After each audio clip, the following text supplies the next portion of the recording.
So one thing I had to learn through my hell story and all of my hell, my ego had to die. Yeah. I could care less about anything with me as long as it's in my boundaries. Mm-hmm. And you have watched this. Like, I have. it's not when I react to something, like how am I usually all day, every day, on the same kind of like level playing field? Personally, no. Well, I will be happy and laughing or giggling or dancing or this or that, but the same energy is always the same with me. And what I had to learn my gift was, my ego had to die through all the hell pieces I had to give up to learn and like surrender those pieces, because I reflect somebody's ego back at them without mine. So when somebody comes in my space and you and me know how we are, you can feel the immediate difference. Mm-hmm. And the only time it's ever painful is when me having no ego, reflecting their ego, they lash at anything I say, and it could be very nurturing and loving, but my reaction is always going to come at the level of your ego wall that you built. So that means That's the truth. if you react to something I'm telling you in this, I'm going to be that much higher and that much louder and scarier to bring it back down to size, and I have no emotional attachments to it when I'm doing it. It's not me getting mad. Like, I don't even remember sometimes when that happens. And after, it's just like, whoa, that was like 0 to 60 in 5.2 seconds. Well, yeah, but there was a moment where like my ego fully came out and I became the biggest brat, and it was so funny, you know. And you're like, woman, get out of the hot. You better get out of the hot tub in a few seconds, and my ass was already out.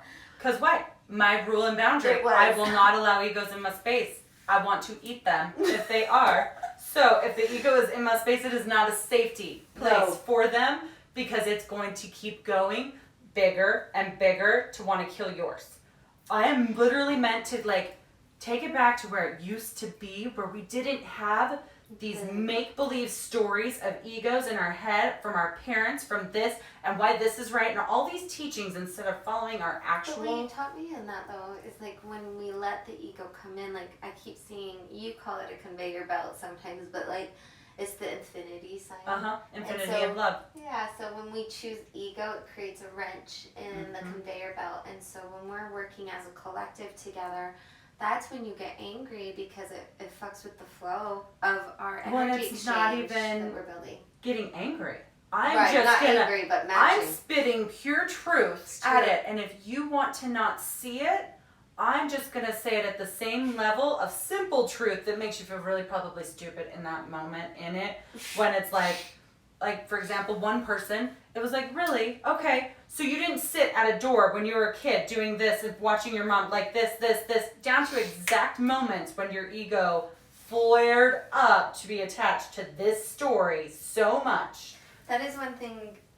I've known you for 7 years now, and I've watched your gifts open up through your trauma and you really eating your own ego.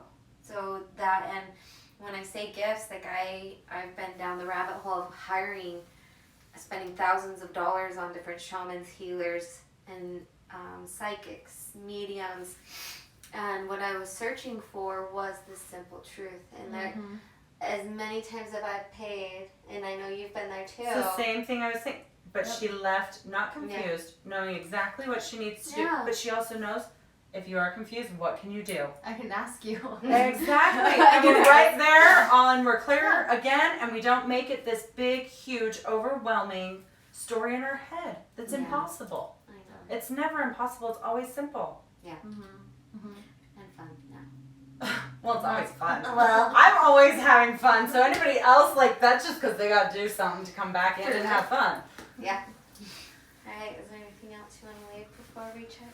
No. Don't have egos in my space. It's probably not suggested. I'll hold space for you if you do. But if you want to be happy all the time with no emotional attachment to someone else, like you being upset somebody is leaving you or this or that or whatever it is that's happening, that's their journey, and love flows. It doesn't stop. It doesn't end. It flows.